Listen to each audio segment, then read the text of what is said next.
2024 का लोकसभा चुनाव चल रहा था। भारतीय जनता पार्टी की तरफ से विज्ञापन प्रचार के लिए एक जारी होता है, जिसमें एक नौजवान लड़की अपने पिता से कहती है, वॉर रुकवा दी पापा। और उसके बाद भारतीय जनता पार्टी का विज्ञापन और उसके बाद बीजेपी के बड़े बड़े नेताओं का यह बयान कि विदेश नीति नरेंद्र मोदी की इतनी हिट हो गई है कि विदेश में डंका बज रहा है। रूस और यूक्रेन का युद्ध रुकवा दिया, वॉर रुकवा दी पापा। दुनिया के बड़े बड़े नेता नरेंद्र मोदी से राय लेते हैं, दुनिया इनके इशारे पर चल रही है। लेकिन कनाडा से आई इस खबर ने पहली बार शर्मिंदा किया देश की विदेश नीति को, और देश के गृह मंत्री का नाम विदेश के दूसरे देश अब यूं ही उठाने लगे। क्या विदेश नीति की आड़ में देश नीति का कबाड़ा होने के चलते भारतीय जनता पार्टी अपना चेहरा बचाना चाहती है, या विदेश में कामयाब होने के झूठ का शिगुफा इसलिए छोड़ा गया क्योंकि देश में उनके सामने सवाल उठ रहे हैं, और जब देश लौटते हैं तो हिंदू खतरे में बताते हैं। तो देश नीति और विदेश नीति में नरेंद्र मोदी सरकार किस तरह से घिर गई है, आज की वीडियो में एक बहुत जरूरी घटना का उल्लेख करते हुए आपसे विशेषण साझा करेंगे। आप देख रहे हैं 4 PM न्यूज नेटवर्क पर डॉक्टर लक्ष्मण यादव का विश्लेषण।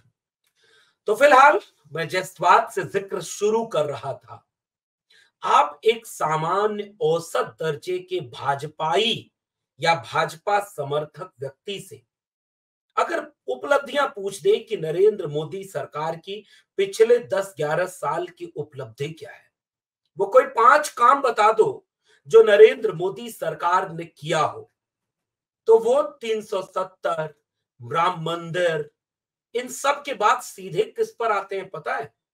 विदेश में नरेंद्र मोदी का डंका बज रहा है। और उससे भी आगे बढ़कर के कुछ चालाक भक्त जो होते हैं, थोड़ा सा साक्षर जो होते हैं, वो कहते हैं विदेश में भारत का डंका बज रहा है, विदेश में भारत की जय जयकार हो रही है। और भारतीय जनता पार्टी इस झूठ को कई बार कई तरह से प्रचारित करती है, जैसे कि भारत 2014 के पहले गुलाम था, 14 के बाद आजाद हुआ। ये उसी तरह का झूठ है। ये कोई सामान्य औसत दर्जे का व्यक्ति नहीं बोलता, बहुत पढ़े लिखे जागरूक समझदार भाजपाई भक्त भी, प्रोफेसर, डॉक्टर, इंजीनियर, सोसाइटीज के अंकल्स अपने ग्रुप में खुलेआम बोलते रहेंगे। आंकड़े होते नहीं कि विदेश में डंका कहां बज रहा है। अब आज एक ऐसा डंका बजा है जिसने पोल खोल दी कि भैया विदेश नीति तो नरेंद्र मोदी सरकार की ध्वस्त होती जा रही है। मैं आता हूं उस खबर पर, लेकिन उसके पहले विदेश नीति के लेकर के ये वही प्रधानमंत्री नरेंद्र मोदी हैं जो जब मुख्यमंत्री नरेंद्र मोदी थे तो चीन को लाल आंख करके दिखाने की बात किया करते थे।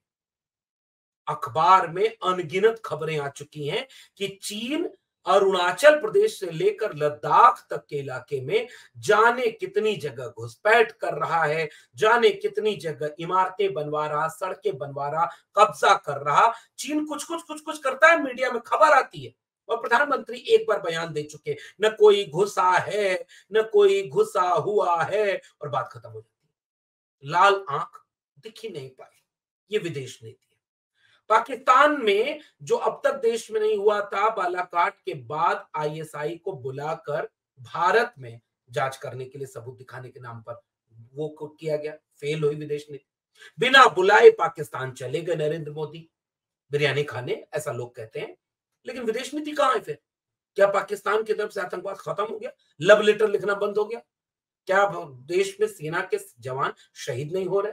कोई झूठ पकड़ में आया नहीं। नोटबंदी होगी तो आतंकवाद खत्म हो जाएगा। नोटबंदी का क्या कामयाबी है? यही सरकार नरेंद्र मोदी की कभी श्वेत पत्र जारी करके नहीं बताती देश को कि देखिए हमने नोटबंदी की, आपको लाइन में लगवाया, आपको परेशान किया, शादी है, घर में पैसे नहीं है। नरेंद्र मोदी का याद है ना ये वाला, पैसे नहीं है घर में। उपलब्धि तो बताएं कि 50 दिन पूरे भी हो गए, काला धन कितना आया नोटबंदी के बाद, आतंकवाद कितना रुका, लेकिन देश की जनता कर भूल जाती है, क्योंकि देश में हिंदू खतरे में है आजकल। उसे दीपावली नहीं मनाने दी जा रही। अब वो मस्जिद के सामने डीजे भी नहीं बजा पाएगा क्या? इस देश में हिंदू कितना खतरे में है?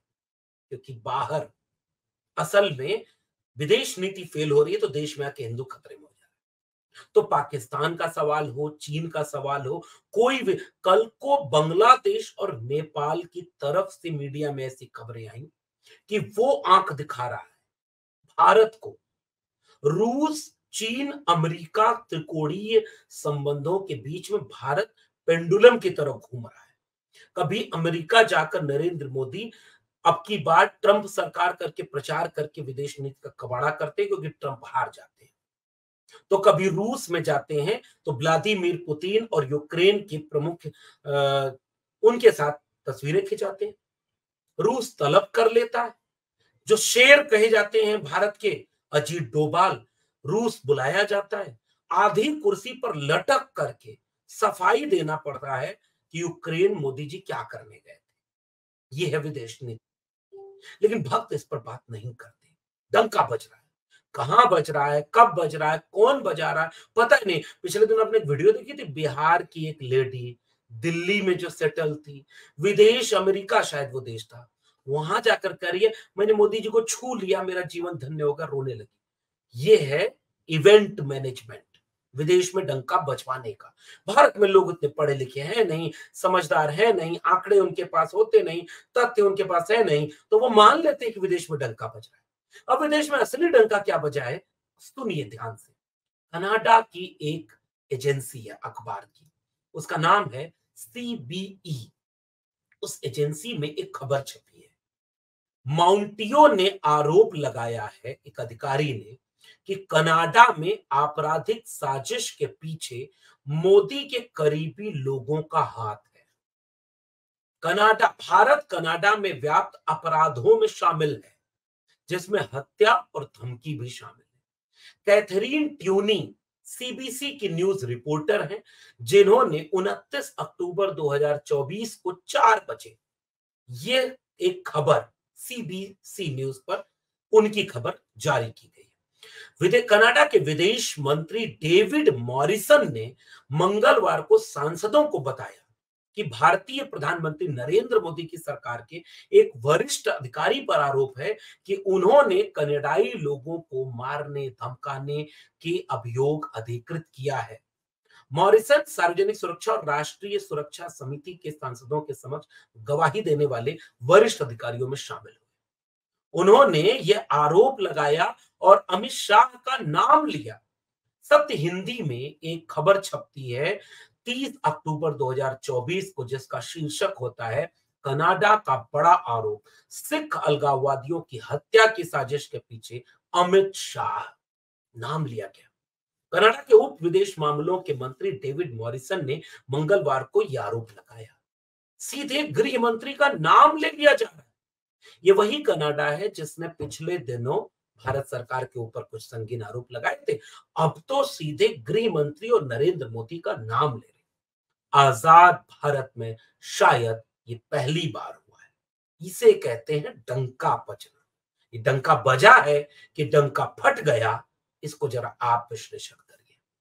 आज ही इंडियन एक्सप्रेस एक खबर छापता है और खबर का शीर्षक क्या लगाता है, मनराज ग्रेवाल शर्मा की ये खबर है इंडियन एक्सप्रेस में 30 अक्टूबर 2024 की। कनाडा के शीर्ष अधिकारियों का कहना है कि उन्होंने भारतीय हस्तक्षेप और अमित शाह के बारे में जानकारी अमेरिकी दैनिक को लीक की है। यानी सीधे अमित शाह का नाम अब किसी दूसरे देश में अपराध बढ़ाने में उठा दिया गया। गृह मंत्री का नाम लिया जा रहा है बाहर के देशों में आपराधिक कृत्य कराने के लिए। ये कौन सा डंका बजा भाई? और उस पर विस्तार से पिछले 1-1.5-2 साल में क्या क्या हुआ इसको लेकर के खबर छापी जा रही है। बिजनेस स्टैंडर्ड इस बात को खबर में ये कहता है कि कनाडा ने अमेरिकी अखबार को भारतीय हस्तक्षेप के दावों की जानकारी लीक करने की बात स्वीकार कर ली। और अमेरिका में अखबारों में खबर छप गई कि भाई हां, भारत इस तरह से यहां पर मतलब आपराधिक गतिविधियों को बढ़ाने में शामिल हो गया। द वायर में खबर का हेडिंग लगती है देवी रूपा मिश्रा की कि कनाडा के उप विदेश मंत्री ने कहा कि उन्होंने खालिस्तानियों पर हमले की साजिश में अमित शाह की संलिप्तता की पुष्टि की है। क्या ये विदेश में डंका बज रहा है या डंका फट रहा है? इसका विश्लेषण कौन करेगा? पहले भी देखिए, गुप्तचर एजेंसियां, देखिए दुनिया में कई तरह की एक पॉलिटिक्स चलती है जिसके लिए एक अलग सा मंत्रालय बना होता है जिसका नाम विदेशी मामलों का मंत्रालय है। फॉरेन मिनिस्टर जैसे इस समय एस जयशंकर है। कोई भी देश कूटनीतिक और रणनीतिक तौर पर कई देशों के साथ अपने रिश्ते रखता है। कभी वो रिश्ते मधुर होते हैं, कभी वो कड़वे होते हैं। कई बार पॉलिटिक्स बदलती है, वर्ल्ड ऑर्डर चेंज होता है। तो जैसे अमेरिका है, अमेरिका के सामने चीन रूस एक चुनौती बनेंगे। वर्ल्ड ऑर्डर में थोड़ा भी उथल पुथल होगी तो भारत का रिश्ता विदेशी देशों के साथ बदलेगा। तो कई बार रॉ, जो विदेशी खुफिया एजेंसी विदेशों में रहती है, भारतीय खुफिया एजेंसी, उसका काम, भारतीय खुफिया एजेंसी रॉ का काम बदलता है, भूमिकाएं बदलती हैं, कई तरह की गतिविधियां होती है और देश कई बार इस तरह की विदेश नीति संचालित करता है। पहले भी रहा। भारत तो वो देश रहा है जिसमें इंदिरा गांधी ने पाकिस्तान के 2 टुकड़े कर दिए, बांग्लादेश अलग बन गया था 51। लेकिन भारत विदेश में डंका कैसे बजाता है? अगर उसकी गुप्तचर एजेंसियों का काम गुप्त न रह जाए तो डंका फट गया कि डंका बजा, इसका विश्लेषण एक सामान्य नागरिक कैसे करेगा? उसे तो पता ही नहीं। तो उस खबर के साथ जब सत्य हिंदी वाली खबर में नीचे आप जाएंगे तो पता चलेगा गुजरात में बंद एक गैंगस्टर लॉरेंस बिश्नोई, जिसके लिए सरकार ने ऐसा प्रावधान बनाया है कि कोई दूसरा राज्य गुजरात में जाकर के लॉरेंस बिश्नोई से जांच पड़ताल भी नहीं कर सकता, पूछताछ भी नहीं कर सकता। अजीब सा कानून है। और उसके ऊपर ये आरोप लग रहा है, उसके लोगों के सोशल मीडिया पर पोस्ट आ रहे हैं, पूरे देश में चर्चा हो रही है कि जेल में बंद गैंगस्टर कनाडा से लेकर के मुंबई तक, बिहार से लेकर के दुनिया के दूसरे देशों तक अपना गैंगस्टर का पूरा रुतबा कायम किए हुए, पूरा गैंग संचालित कर रहा है। कनाडा आरोप लगा रहा है कि उसमें भी इन लोगों का नाम सामने आ रहा है। कौन किसको प्रोटेक्ट कर रहा है, कौन किसको मरवा रहा है, कौन किसको साजिश करवा रहा है, ये पूरा डंका विदेश में फटता जा रहा है। सत्येंद्र की रिपोर्ट लॉरेंस बिश्नोई से जोड़ करके सिलसिलेवार की चीज उनको सबूत की तरह से दे रही है कि हत्या कराने से लेकर के तमाम तरह के आरोप इनके ऊपर लग रहे हैं। तो विदेश नीति की आड़ में देश नीति का कबाड़ा करने के बाद भारतीय जनता पार्टी और उनके भक्त जिस तरह से मुखौटा पहनकर बचते थे कि डंका बज रहा है, इस खबर के बाद ऐसा लग रहा है कि वो डंका फट गया है और डंका नहीं बज रहा है। चीन में आप नाकामयाब हो गए। आज भी संदेह इस बात पर है कि चीन भारत की जमीन कब्जाया है या नहीं है। आज भी प्रधानमंत्री का कोई बयान स्पष्ट नहीं है। मीडिया में खबरें आज भी इससे जुड़ी हुई है। लद्दाख की खबरें आज भी, पाकिस्तान से जुड़ी तमाम तरह की मुश्किल खबरें आज भी, बांग्लादेश में कुछ दिन पहले धमका गया, नेपाल की बात आती है तो कुछ कुछ कह देता है। दो और बार अमेरिका से लेकर रूस और चीन के बीच में भारत अपनी विदेश नीति में घिरता जा रहा है। इजराइल से लेकर फिलिस्तीन पर यहाँ के भक्त रोज इजराइल के समर्थन में नया पापा बना रहे हैं। उन्हें पता ही नहीं कि लेबनान के समर्थन में भारत दवाएं और मदद भेज रहा है, इजराइल का भी समर्थन कर रहा है, क्योंकि भारत की विदेश नीति बहुत संतुलित और डिप्लोमेटिक रही है।